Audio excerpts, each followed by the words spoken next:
Oke, baik. Kita akan mencoba melihat apakah kalau misalnya perusahaan itu memberikan fasilitas kredit kepada pelanggan, ini akan memberikan benefit atau manfaat kepada perusahaan. Contoh yang pertama, ini adalah analisis penjualan tanpa diskon. Ya. Analisis penjualan tanpa diskon, di mana untuk kasus ini perusahaan memberikan fasilitas kredit, tetapi tanpa adanya diskon penjualan. Pada saat perusahaan mempertimbangkan untuk memberikan fasilitas kredit kepada pelanggan atau pembeli, tujuan utama yang hendak dicapai oleh perusahaan adalah untuk meningkatkan penjualan dari perusahaan tersebut. Jadi, diharapkan dengan memberikan fasilitas diskon, maka memberikan fasilitas kredit, maka penjualan perusahaan itu akan meningkat dengan signifikan.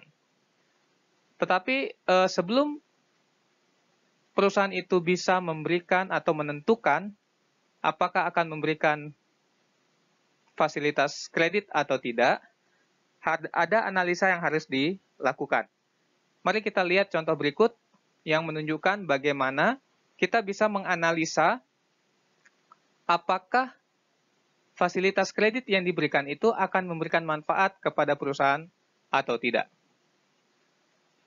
Mari kita lihat contohnya, ya.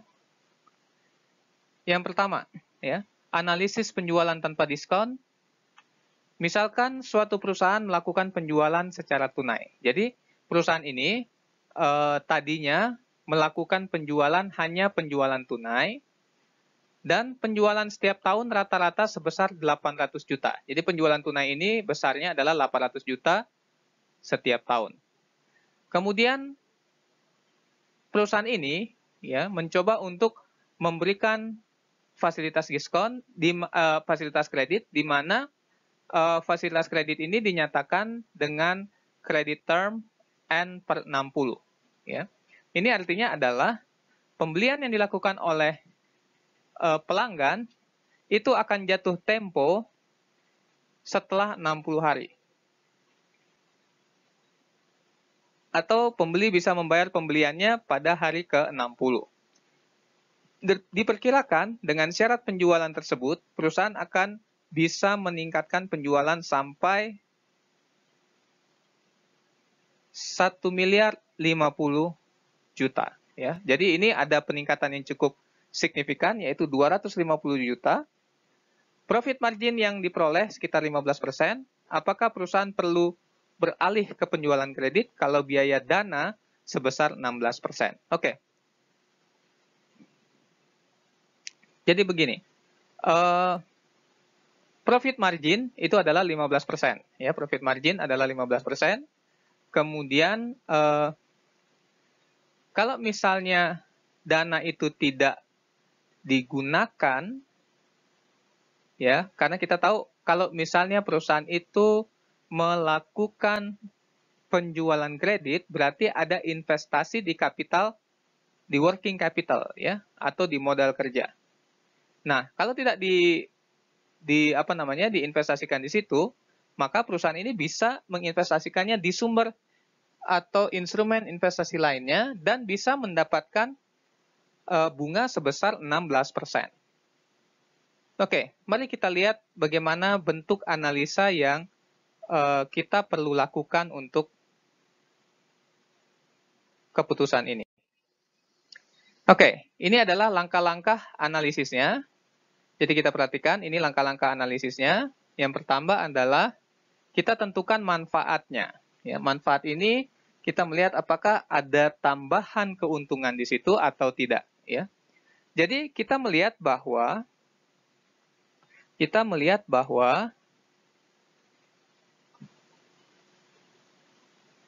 tambahan keuntungan dari penjualan itu sebesar 1 miliar 50 juta kurang 800 juta. Ya. Nah, yang kita mau lihat kan adalah keuntungannya ya. Jadi bukan total penjualannya. Berarti keuntungannya tinggal dikalikan aja dengan berapa? dikalikan dengan 15%. Kenapa? Karena ini adalah profit marginnya adalah 15% ya. Berarti ini dapat 37,50 juta. Oke. Pengorbanan ya. Jadi pengorbanan itu dana akhirnya berputar di mana? Di piutang ya. Jadi dana ditaruh di situ ya. Perputaran piutang itu adalah 360 hari bagi 60 hari itu adalah 6 kali dalam setahun. Jadi ini siklusnya 6 kali dalam setahun. Artinya dari piutang itu terjadi sampai dia tertagih ya. Dalam satu tahun itu ada 6 siklus yang bisa selesai ya. Kemudian rata-rata piutang adalah 1 miliar 50 juta dibagi dengan 6. Itu dapat 175 juta. Jadi dana yang diperlukan untuk membiayai piutang tersebut adalah ya. Jadi rata-rata piutang per satu siklusnya adalah 175 juta, berarti dana yang diperlukan untuk membiayai piutang tersebut adalah berapa? Adalah 175 juta kali 85%. Jadi 85% ini adalah pokok penjualan ya. Ini hasilnya adalah 148,75 juta. Biaya dana yang harus ditanggung karena memiliki tambahan piutang ya adalah 180 juta kali 16%. Nah, ini maksudnya begini. Dana ini kalau misalnya perusahaan ada dana untuk membayar si supplier, maka dana ini akan diinvestasikan. Ya. Jadi kalau misalnya dia ternyata harus harus bayar si supplier dengan menggunakan dana ini, ya berarti dia kehilangan kesempatan investasi dan kehilangan kesempatan mendapat 16%.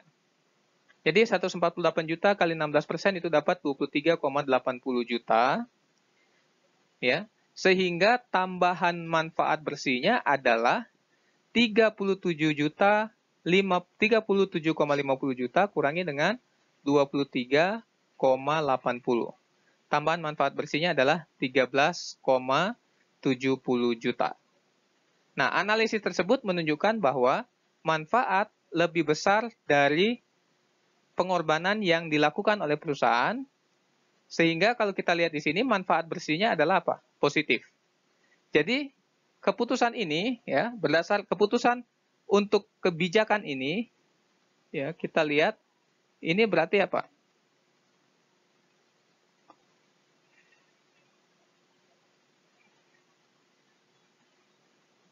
Berarti kebijakan ini bisa dijalankan ya.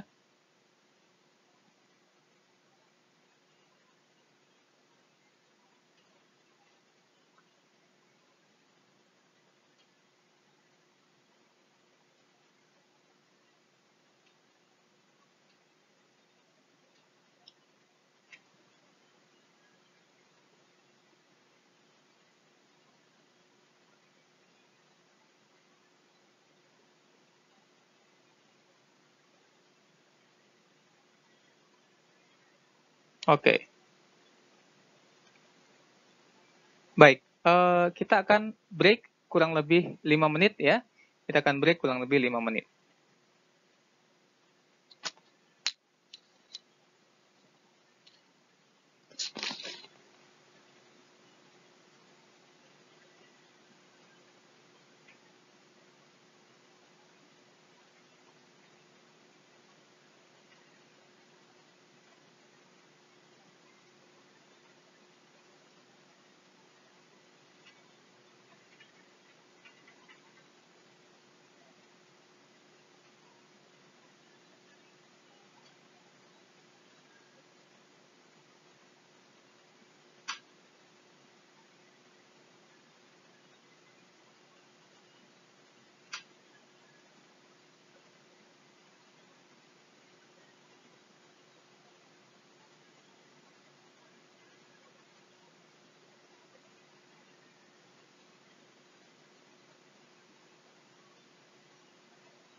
Oke, kita akan lanjutkan untuk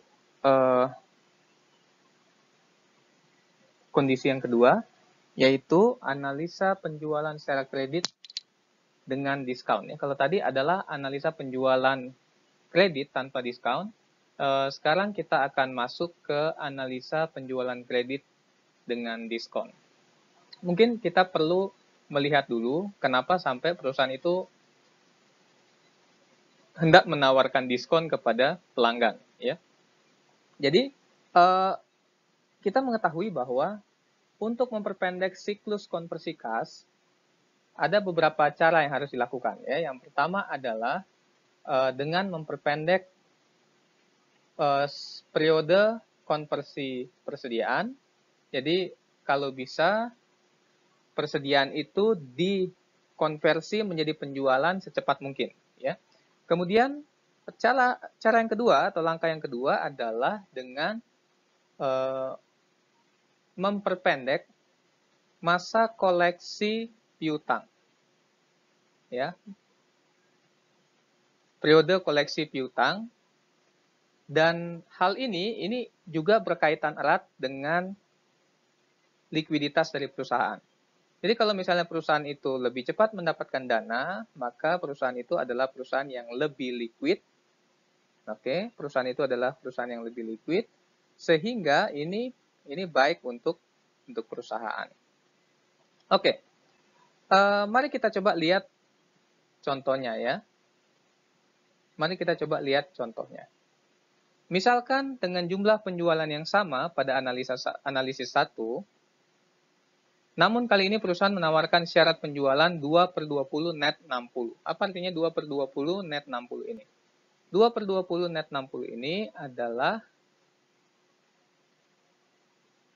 perusahaan memberikan diskon 2% apabila pelanggan membayarnya dalam 20 hari, ya, atau tanggal hari ke-20 pelanggan itu sudah apa?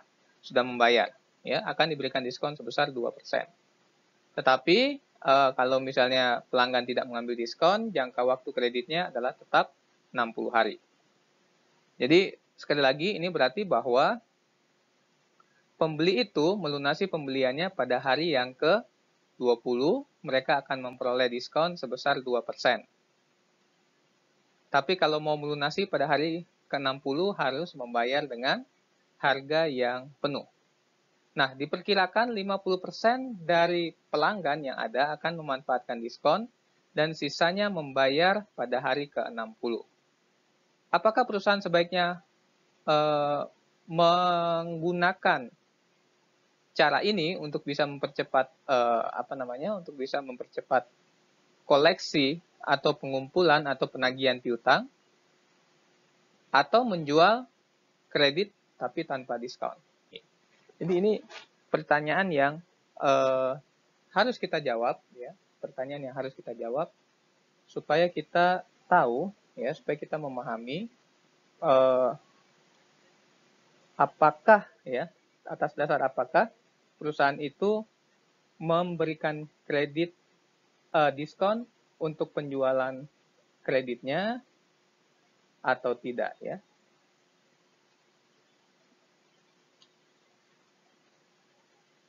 Oke.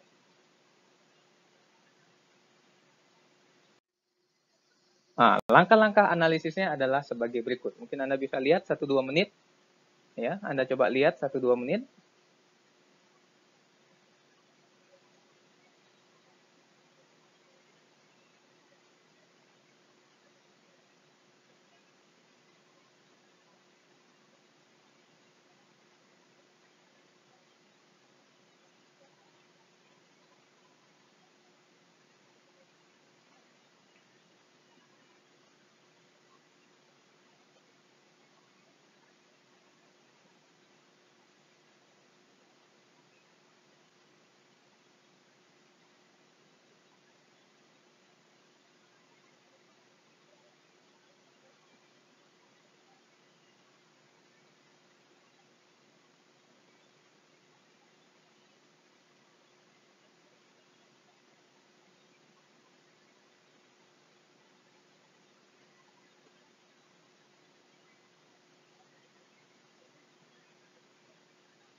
Oke, baik.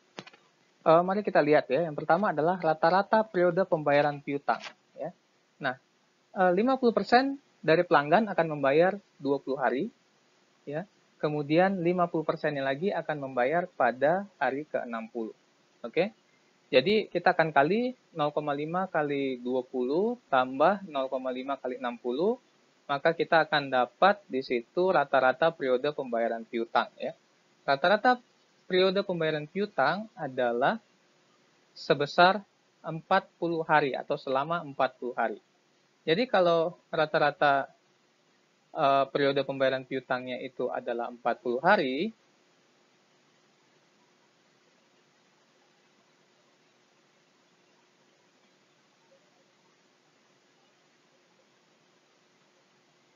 oke, berarti perputaran piutangnya itu adalah sebesar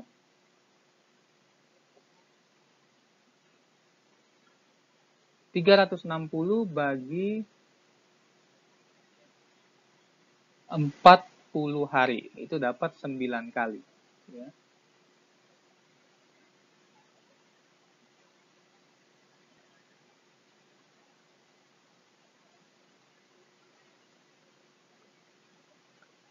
Jadi dalam satu tahun itu ada 9 kali perputaran di situ, sehingga rata-rata piutang itu adalah 1050 atau kalau kita buat dalam jutaan adalah 1.050 juta bagi 9 itu dapat 116,67 juta.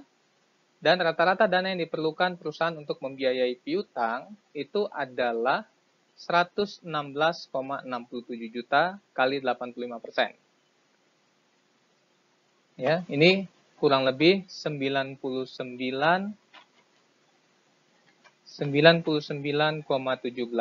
juta ya. 99,17 juta.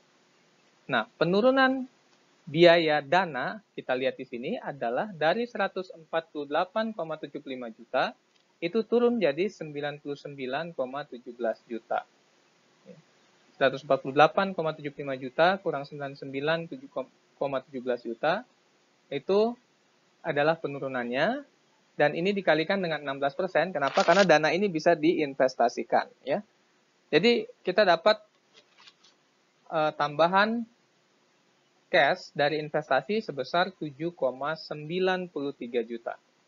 7,93 juta. Nah, diskon yang diberikan itu adalah 2 kali 50% kali 10,50 juta atau 1.050 juta. Itu dapatnya 10,50 juta, sehingga manfaat bersihnya adalah negatif ya. Jadi penurunan biaya, kemudian kalau kita invest dapat 16%, lalu hasilnya itu 7,93 juta ya. Kemudian pengorbanan yang kita berikan itu adalah sebesar 10,50. 10,50 ya. Itu dapat 2,57 juta ya. Negatif 2,57. Jadi kalau kita lihat dari analisa ini, apakah perusahaan itu perlu memberikan diskon atau tidak? Ya. Jadi kalau kita lihat di sini, ternyata manfaatnya itu negatif. Jadi sebenarnya perusahaan dirugikan kalau perusahaan itu memberikan apa? Perusahaan dirugikan kalau perusahaan memberikan apa? Memberikan diskon kepada siapa? Kepada pelanggan. Ya. Jadi kalau misalnya pelanggan ini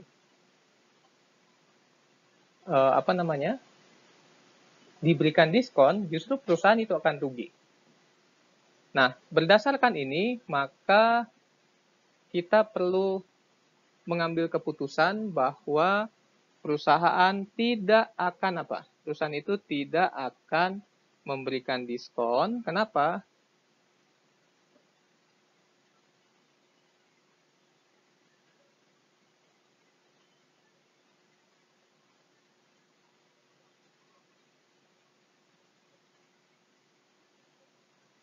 Karena ini memberikan hasil yang negatif ya.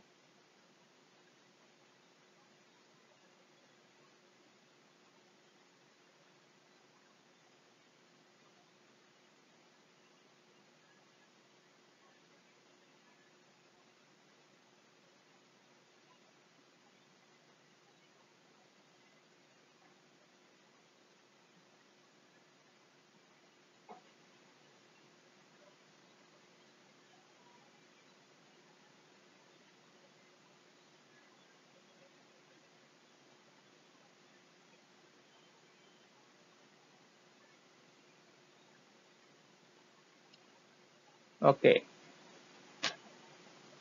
Mudah-mudahan bisa dipahami ya.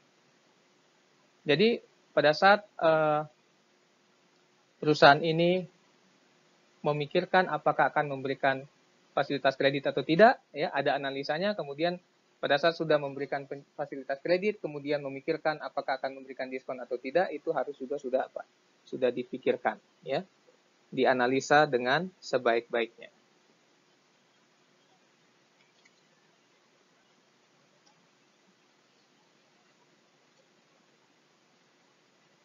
Nah, kemudian ya, kalau Anda lihat di buku kita juga ya, di halaman 3.25 di situ ada contoh ya, di situ ada contoh bagaimana analisa penjualan kredit tanpa diskon dengan penjualan tunai dengan memperhatikan kemungkinan piutang tidak tertagih ya. Apa yang dibahas di sini sebenarnya menambahkan berapa dana yang kemungkinan tidak tertagih. Ya, karena ini akan menjadi kerugian bagi siapa? Menjadi kerugian bagi perusahaan. Ya, kalau tidak tertagih, berarti itu akan menjadi kerugian bagi perusahaan. Ya. Jadi kalau kita lihat di sini di contoh ini mungkin Anda bisa nanti baca ya. Soalnya masih sama seperti tadi. Oke. Nah, yang meningkat di sini adalah adanya kerugian karena penjualan itu tidak terbayar ya. Jadi 23,80 itu ditambah dengan 1%, 1% itu tidak tertagih. Berarti itu 10 juta, 10,50 juta, itu hasilnya adalah 34,30 juta.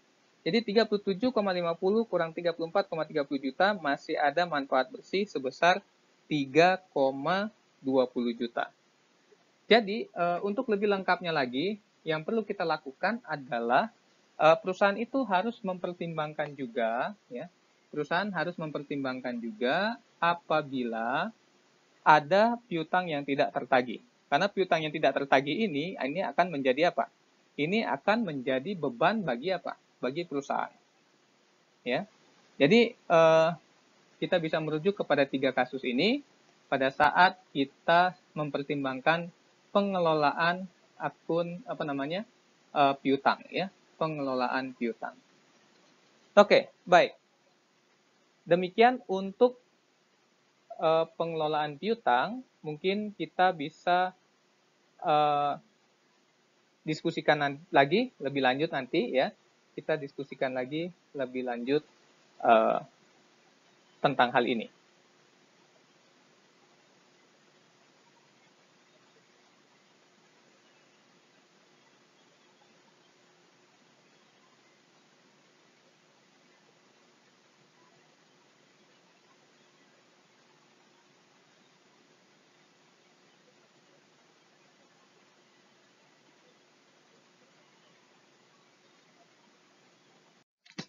Oke, baik.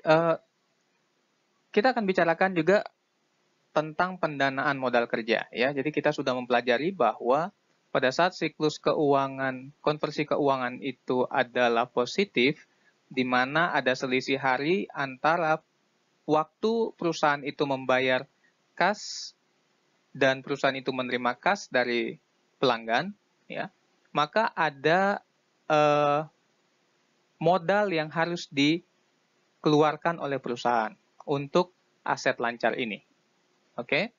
Nah, untuk pendanaan modal kerja, ya sebenarnya ada 2 pendekatan. Ya, ada 2 pendekatan. 2 pendekatan ini adalah pendekatan atau kebijakan untuk pendanaan aset lancar. Ya. Jadi gambar 3.7 dan gambar 3.8 ini menunjukkan 2 pendekatan tersebut atau kebijakan tersebut ya. Oke. Mari kita lihat dulu ya. Kalau kita lihat aset ya, aset perusahaan itu ada aktiva lancar dan aktiva tetap ya. Aktiva lancar dan aktiva tetap. Kemudian aktiva lancar ini sangat-sangat mempengaruhi apa? Sangat-sangat mempengaruhi kegiatan operasional dari perusahaan sehari-hari. Aktiva tetap itu menunjang juga kegiatan operasional perusahaan karena tanpa adanya aktiva tetap, misalnya mesin, tanpa adanya pabrik, maka perusahaan tidak bisa menjalankan apa? Tidak bisa menjalankan fungsinya, ya. Oleh sebab itu yang dimunculkan di sini adalah bagaimana pendanaan yang harus dilakukan, ya. Baik, untuk pendekatan konservatif, ya. Mari kita lihat. Nah, kalau kita lihat di sini, ya, oke, yang namanya aktiva lancar itu tentu saja membutuhkan pendanaan jangka pendek, ya. Sedangkan untuk aktiva tetap itu membutuhkan pendanaan jangka panjang. Oke. Pendanaan jangka panjang biasanya. Kenapa? Karena apa? Karena ininya yang jumlahnya yang besar, ya. Kemudian untuk pendanaan untuk aktiva lancar, ya, ada aktiva lancar permanen dan juga ada yang terjadi secara fluktuatif. Kenapa fluktuatif? Karena pada saat-saat tertentu perusahaan ini mengalami kenaikan penjualan, ya. Jadi ini yang disebut sebagai seasonal sales, ya, atau penjualan seasonal. Oke, seasonal itu artinya musiman, oke. Penjualan musiman.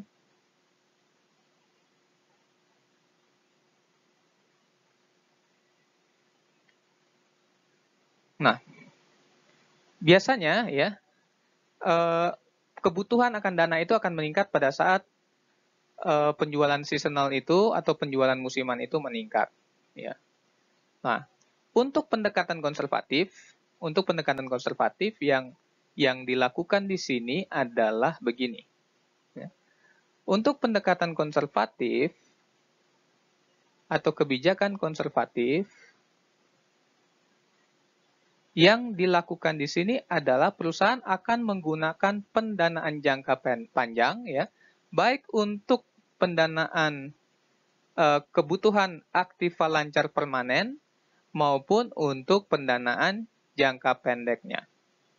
Jadi itu menggunakan pendanaan jangka panjang dan kemungkinan itu juga termasuk dalam apa? Itu termasuk juga dalam pendanaan untuk aktiva tetap. Ya, itu disatukan. Ya, jadi jumlahnya disatukan, sudah dihitung semua berapa maksimal yang akan diperoleh. Ya, itu disatukan. Nah, ini cukup berbeda. Ini cukup berbeda dengan pendekatan agresif. Nah, pendekatan agresif ini kondisinya sama, di mana aktiva lancar itu ada kebutuhan untuk aktiva lancar permanen dan juga ada yang dibutuhkan pada saat-saat seasonal, ya, atau musiman. Oke. Pada saat musiman ini maka penjualan akan naik, tentu saja investasi di modal kerja juga akan naik. Untuk pendekatan agresif yang terjadi adalah perusahaan itu akan menggunakan pendanaan jangka pendek untuk semua kebutuhan seasonalnya dan pendanaan jangka panjang untuk kebutuhan permanen, ya. Untuk kebutuhan permanen. Jadi ini berbeda dengan pendekatan konservatif, di mana pendekatan konservatif baik kebutuhan permanen maupun kebutuhan jangka pendeknya dibiayai oleh pendanaan jangka panjang, sedangkan untuk pendekatan agresif atau kebijakan agresif, pendanaannya adalah untuk kebutuhan permanen itu akan dibiayai oleh pendanaan jangka panjang, tapi untuk kebutuhan seasonal atau musiman itu akan dibiayai dengan pendanaan jangka pendek. Oke, sekarang yang jadi pertanyaan adalah bagaimana dengan biaya dari pendanaan tersebut atau cost of capital-nya. Nah, cost of capital atau biayanya yang terjadi, kira-kira mana yang akan lebih kecil? Apakah dengan menggunakan pendekatan konservatif atau dengan pendekatan agresif? Ya, kalau kita lihat tentu saja pendekatan agresif akan memberikan biaya yang lebih kecil dibandingkan dengan pendekatan konservatif. Kita tahu bersama bahwa pinjaman jangka panjang itu lebih tinggi bunganya dibandingkan dengan pinjaman jangka pendek. Hanya saja yang perlu diperhatikan oleh perusahaan pada saat menggunakan pendekatan agresif adalah perusahaan itu harus selalu menjaga likuiditasnya supaya bisa Supaya bisa menutupi kebutuhan likuiditas saat kewajiban lancar itu dibutuhkan untuk segera dilunasi. Oke.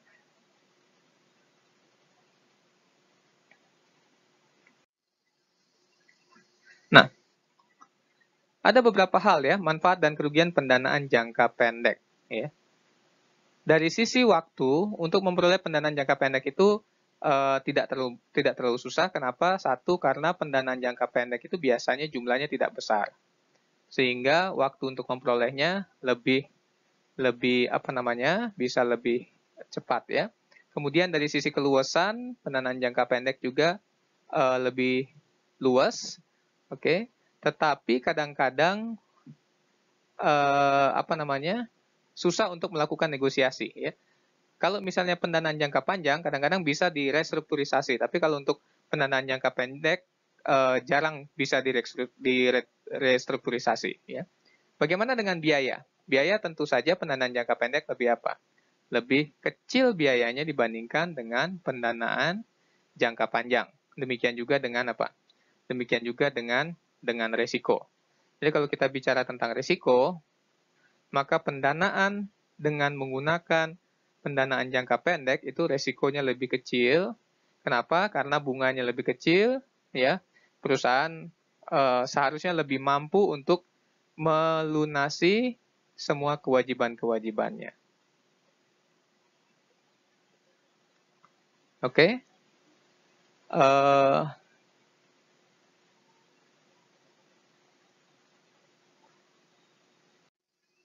Sumber-sumber dari pendanaan jangka pendek. Sumber-sumber dari pendanaan jangka pendek yaitu ada 5 yang utama ya, ada 5 ya. Yang pertama adalah dari hutang dagang. Nah, ini hutang dagang ini sebenarnya sama dengan pinjaman yang diberikan kepada perusahaan. Siapa yang memberikan pinjaman? Yang memberikan pinjaman adalah supplier atau vendor ya. Di mana supplier atau vendor ini meminjamkan barangnya sebenarnya kepada perusahaan, sehingga perusahaan itu bisa mendapatkan pinjaman tanpa bunga sebenarnya, ya, pinjaman tanpa bunga.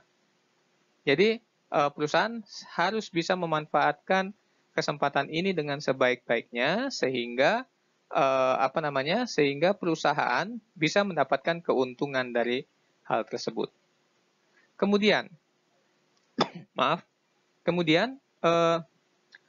yang kedua adalah hutang gaji. Nah, ini bagi para karyawan ya, buruh tenaga kerja ya. Sebenarnya mereka memberikan pinjaman kepada siapa? Memberikan pinjaman kepada perusahaan.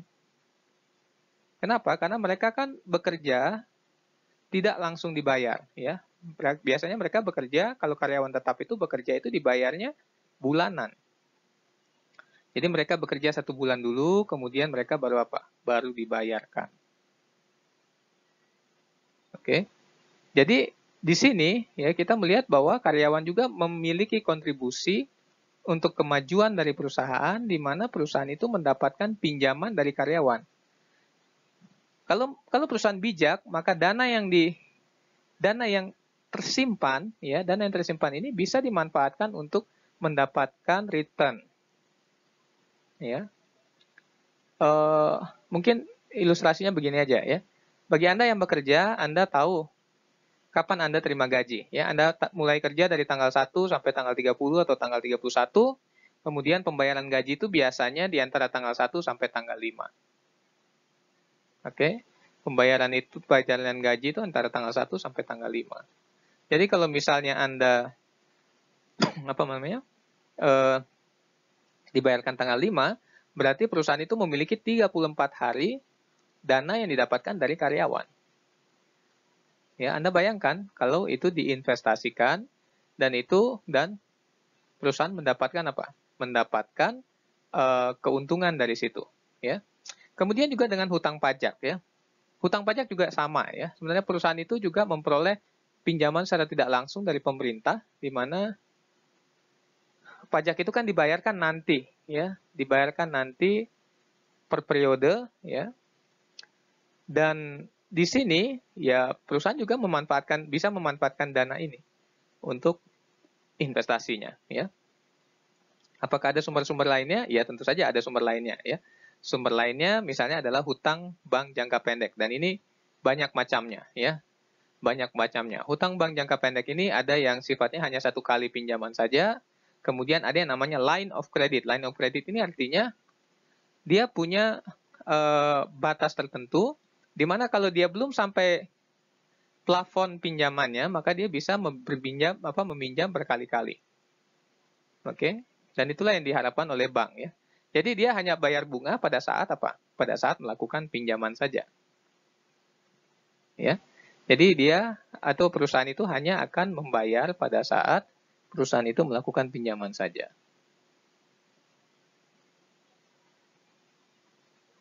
Ya. Oke, kemudian yang terakhir adalah commercial paper atau surat berharga. Ya, perusahaan bisa menjual surat utang jangka pendek. Oke, kenapa harus menjual surat utang jangka pendek? Karena tujuannya adalah untuk Ya, satu supaya cepat mendapatkan cash, ya. Yang kedua juga untuk pembayarannya supaya lebih mudah. Ya. Baik, jadi maaf. Jadi kurang lebih inilah 5 sumber pendanaan jangka pendek yang bisa didapatkan atau menjadi alternatif dari perusahaan, yaitu hutang dagang, hutang gaji, hutang pajak, hutang bank jangka pendek, dan commercial paper, ya. Hutang dagang, hutang gaji, hutang pajak, hutang bank jangka pendek, dan commercial paper. Mudah-mudahan materi yang saya berikan ini bisa berguna bagi kita semua, ya, dan membantu Anda untuk lebih memahami lagi bagaimana pengelolaan aset lancar perusahaan. Sebagai informasi, ini adalah rekaman dari slide yang saya gunakan untuk mengajar. Ini bukan rekaman dari kelas kita karena sesuatu dan lain hal, karena ada kendala teknis, maka video yang aslinya tidak ada suaranya. Ya, oleh sebab itu saya merekam PowerPoint ini bagi Anda. Ya, saya merekam PowerPoint ini bagi Anda. Baik, terima kasih atas perhatian Anda. Sampai kita bertemu lagi di materi yang selanjutnya.